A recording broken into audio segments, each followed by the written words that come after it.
मैं आपसे इतना ही कहना चाहता हूं, ये भी अभियान वही अभियान है, लेकिन मैं एक बात जरूर मैं आपसे कहूंगा कि यह अभियान दूसरे तरह का है।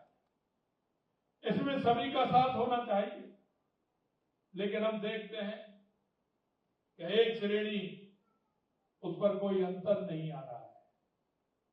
लगातार जनसंख्या का प्रेशर बढ़ते हुए भी उसमें सुधार नहीं हो रहा है।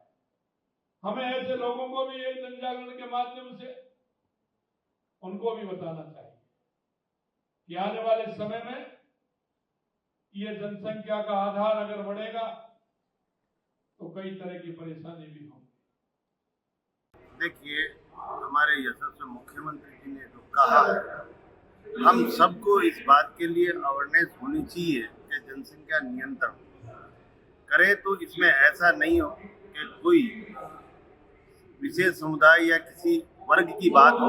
हम सभी को इस चीज़ के लिए अवेयरनेस होनी चाहिए कि हम सब मिलकर अगर कोई काम करेंगे तो निश्चित रूप से उसका फल अच्छा आएगा। इसलिए हम लोग सभी इस बात के लिए जनसंख्या नियंत्रण पे सभी ध्यान दें और इसको जिम्मेदारी समझ के और किया जाए। लेकिन कांग्रेस के विधायक ये कह रहे हैं कि कहने की अशिक्षा भी इसका जिम्मेदार है। कांग्रेस कहो चाहे कुछ कहो, अशिक्षा अब इसमें भी मैं कह रहा हूँ कि अवेयरनेस जितनी जाएगी, जितने लोग इसमें जनसंख्या को काबू पाएंगे। क्या कानून आना चाहिए जनसंख्या नियंत्रण का?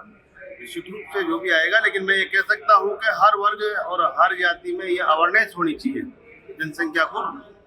ये घटिया बयान और ये केवल जो इनकी आरएसएस की सोच होती है कि हिंदू मुस्लिम पैदा करो और धर्म के आधार के ऊपर बांट करके लोगों को राजनीति करो, वो इस भाव भाषा का और उनकी मानसिकता का बयान है।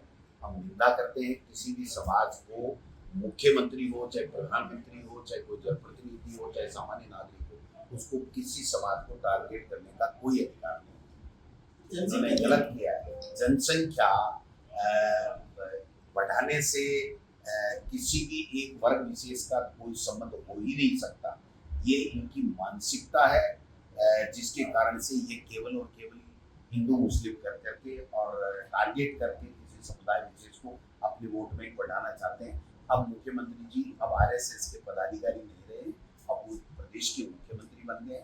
सबको साथ लेकर के, सबको 36 लोगों को साथ लेकर के प्रदेश का विकास कैसे हो, सब खुशहाल कैसे रहें, गुड गवर्नेंस कैसे रहे, उसके ऊपर बयान देना चाहिए।